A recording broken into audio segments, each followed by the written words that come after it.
Pemirsa, gerakan boykot produk-produk yang berkaitan dan mendukung serangan Israel ke Palestina terus dilakukan masyarakat di media sosial. Gerakan boykot ini disebut oleh mereka diharapkan bisa mendorong penghentian kekerasan terhadap warga Palestina.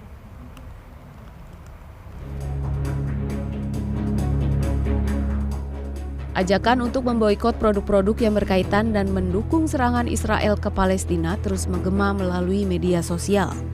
Gerakan boikot produk-produk yang mendukung kebijakan Israel itu disebut sebagai dukungan terhadap Palestina yang wilayahnya hendak direbut Israel.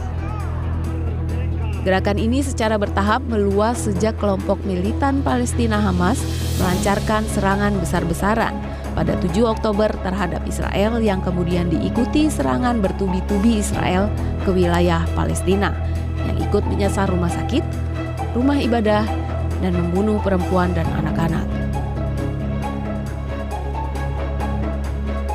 Sejumlah netizen Indonesia mendorong agar masyarakat melakukan boikot terhadap produk-produk buatan Israel maupun perusahaan-perusahaan yang dianggap terafiliasi dengan Israel. Bahkan berbagai merek produk yang berkaitan dengan Israel disebarkan warga di media sosial untuk memberikan gambaran mana saja produk yang disebut terafiliasi dan ikut pendukung invasi Israel di Palestina. Meski cukup ramai, ada pula warganet yang khawatir gerakan boikot justru akan merugikan perekonomian Indonesia. Sebab produk-produk yang diboikot karena terafiliasi dengan Israel juga banyak yang beroperasi dan menyerap tenaga kerja lokal. Di sisi lain, gerakan boikot produk yang mendukung invasi Israel ke Palestina juga dinilai menguntungkan produk lokal. Sejumlah merek dagang nasional yang dianggap tak bersinggungan dengan Israel mulai dilirik masyarakat. Gerakan boikot produk yang terafiliasi Israel diharapkan dapat mendorong dunia internasional bersikap tegas dengan mendorong penyelesaian konflik di Palestina. Selain upaya pengiriman bantuan untuk korban, warga sipil di Palestina dapat segera dilakukan. Ya, gerakan boykot produk yang terafiliasi atau disebut-sebut atau dianggap mendukung invasi Israel ke Palestina di Indonesia ini semakin meluas. Apakah gerakan ini bahkan ada yang menyebut bisa jadi berdampak nanti pada penurunan ekonomi nasional? Apakah betul? Apakah sampai ke sana? Kita tanyakan kepada Pak Nailul Huda, Direktur Ekonomi Digital Selyus. Pak Nailul, selamat siang. Selamat siang Mbak Stephanie, selamat siang semuanya.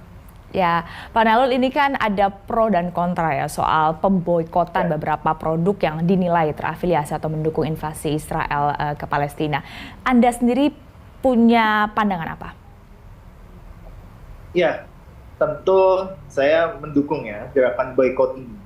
Karena memang kita rasa kemanusiaan itu lebih dari nilai ekonomi yang memang dampak ditimbulkan dari adanya boikot produk pendukung Israel gitu. Nah, tentu kita juga bisa sebenarnya Mbak untuk meminimalisir dampaknya gitu, terutama dampak negatifnya gitu kan. Tadi disebutkan memang akan mengurangi konsumsi masyarakat, tapi memang satu sisi juga kita bisa menumbuhkan juga konsumsi untuk produk-produk lokal yang dia bisa jadi substitusi produk yang diboikot tersebut gitu kan. Misalkan untuk kopi gitu kan, kita kan juga banyak juga sebenarnya ada produsen-produsen kopi ataupun gerai-gerai kopi yang dia jadi substitusi dan itu adalah produk lokal gitu kan. Jadi menurut saya anggapan bahwa itu bisa melukai perekonomian itu betul, tapi memang tidak sepenuhnya akan berdampak signifikan sehingga kita rasa ada juga loh ini manfaatnya tadi untuk produk lokalnya bisa naik dan sebagainya gitu. Jadi saya rasa ini adalah salah satu gerakan boikot yang menurut saya perlu dilakukan agar memang untuk ya stabilitas di Timur Tengah ya terutama ya, sehingga ekonomi global itu terjaga dan berdampak positif terhadap ekonomi kita. Jadi menurut Anda dampaknya akan tidak signifikan terhadap ekonomi Indonesia?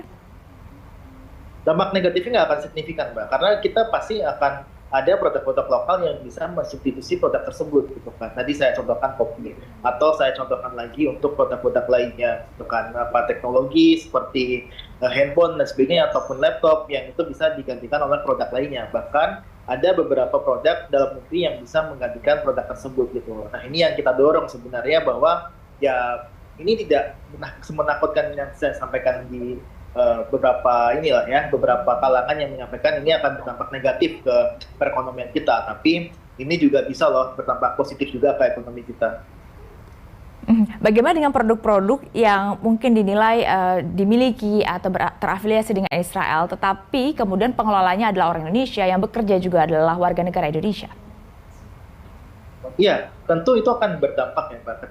Pasti kan kalau kita ada boykot, itu pasti yang pertama adalah citra dari produk tersebut, itu kan pasti akan berdampak negatif, yang sehingga itu bisa menurunkan permintaan dari produk yang diboykot gitu. Nah, dengan permintaan itu pasti menurunkan ya tenaga kerja dan sebagainya. Nah, tapi masalahnya kita juga bisa loh kita minimalisir gitu kan. Ketika produk lokal kita terangkat dan sebagainya bisa menggantikan atau menjadi substitusi dari produk yang diboykot, itu juga meningkatkan tenaga kerja juga gitu. Jadi ini seperti ya disrupsi sesaat gitu kan, yang dimana itu dampaknya juga bisa positif dan juga bisa negatif gitu kan. Nah tentu ini kalau dampak negatifnya saya rasa nggak signifikan, karena saya sih percaya ya bahwa produk-produk lokal kita bisa menjadi barang substitusi untuk produk-produk yang diboykot, terutama produk-produk yang dia sifatnya ya tadi seperti makanan, minuman dan sebagainya, yang dia bisa digantikan oleh produk lainnya, termasuk produk-produk buatan lokal kita. Kalau dampak negatifnya menurut Anda bisa dikelola, lantas kalau dampak positifnya misalnya untuk produk-produk lokal, bisakah dipresentasikan kira-kira seberapa signifikan? Ya, tentu kita berharap ya Mbak. Kita berharap bahwa ada produk lokal, produk UMKM terutama ya lokal kita, yang dia bisa menjadi substitusi dari produk yang diboykot tersebut. Nah, ini tentu kalau besarannya pasti kita berharap cukup besar gitu ya. Bahkan saya sih berharapnya ada sekitar 5-10% produk yang bisa menggantikan produk yang diboykot itu. Nah, ini artinya adalah memang kita butuh semacam dukungan juga gitu kan, bahwa kesadaran masyarakat itu sudah terbangun dengan kampanye boykot, dan juga harusnya ini pemerintah juga mendukung nih dengan adanya momentum seperti ini. Harusnya kita juga meningkatkan produk-produk lokal kita, sehingga ketika itu di produk-produk yang diboykot itu ya di pasaran itu tidak laku, harusnya bisa diisi oleh produk-produk lokal kita gitu. Nah, atau ya minimal sih sebenarnya Mbak, kalau saya pribadi sebenarnya ada beberapa sektor ya yang menurut saya bisa jadi disubstitusi gitu. Kayak tadi seperti kopi ataupun perusahaan-perusahaan yang dia memang menyatakan dukungan kepada Israel gitu. Nah, karena kalau semangatnya itu adalah memang untuk kemanusiaan, tentu ini akan masif Mbak dampaknya gitu kan. Sehingga ini akan saya rasa sih bisa untuk kita jadikan salah satu momentum untuk meningkatkan produk lokal kita. Lalu pertanyaan berikutnya, Pak Nailul, lantas apakah seruan boykot ini yang juga disuarakan lewat media sosial, artinya bisa di-reach gitu ya secara global, ini berpengaruh terhadap Israel? Ya, tentu kalau global value chain gitu kan, dengan ada soal global value chain juga gitu kan, memang ada beberapa yang memegang peranan penting juga gitu kan. Nah, tapi kalau menurut saya pribadi sebenarnya ini kan tantangan bagaimana produk lokal kita bisa merambah juga di global value chain gitu kan, terutama untuk beberapa produk yang memang sudah jadi ya Israel ada di sana gitu lah ya. Nah, makanya tadi yang saya sampaikan gitu kan, bahwa ada beberapa sektor yang memang bisa untuk saat ini bisa langsung substitusikan untuk produk-produk yang diboykot, tapi ada beberapa juga produk yang memang belum. Nah, produk yang belum itu juga saya rasa tentu akan jadi tantangan juga bagi pemerintah dan usaha lokal kita untuk mengembangkan apa sih yang diboykot gitu, misalkan untuk teknologi gitu kan. Teknologi ini kan memang Israel salah satunya penyuplai global juga gitu kan. Nah, ini yang saya rasa harusnya pemerintah juga memikirkan ke sana juga gitu kan, bahwa ini loh boykot produk Israel ini pasti nggak akan terjadi kali ini aja gitu kan. Konflik-konflik seperti ini bisa jadi akan terjadi di beberapa tahun mendatang gitu kan. Nah, ini yang menurut saya juga harus ada strategi bagaimana produk lokal kita bisa menjadi substitusi dari produk-produk yang diboykot itu, baik dari Israel ataupun dari negara-negara lainnya apabila nanti ada kejadian yang serupa. Paling tidak menunjukkan sikap ya, seberapa signifikan pun dampaknya. Terima kasih Pak Nailul Huda, Direktur Ekonomi Digital Selyos, telah bergabung bersama kami di Berita Satu Siang.